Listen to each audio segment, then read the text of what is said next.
It is often called the invisible injury, but when trauma impacts the brain, it can cause major changes in someone's life. As Delane Cleveland reports, an art exhibit this past weekend in Brooklyn Center is telling those stories.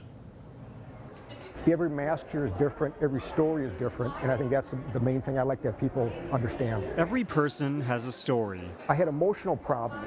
I would cry sometimes for no reason. Yet for anyone with a traumatic brain injury, it's just very, very emotional. They deal with an internal struggle that can't be seen with the naked eye. So this is giving everyone a voice. Saturday at the Earle Brown Heritage Center, an exhibit organized by the Minnesota Brain Injury Alliance showcased 1,000 masks, each one offering a unique perspective on life with a brain injury. It's really haunting even to look at some of these faces that looking right back at us right now.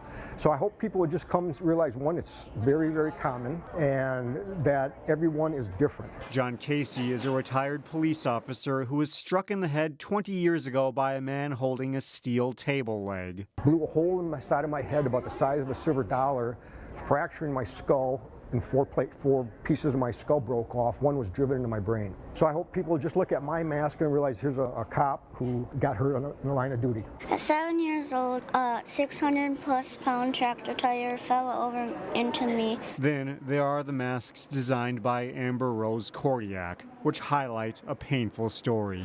And the rim cut into my face, cutting it in half. It was an accident that almost killed her. You first go into shock when you don't recognize a face.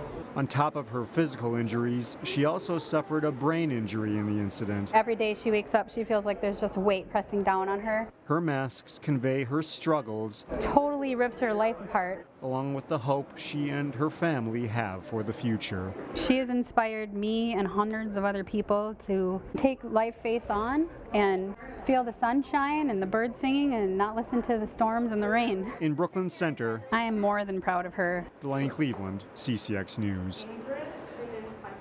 This is the first time that all 1,000 masks have been brought together for one exhibit.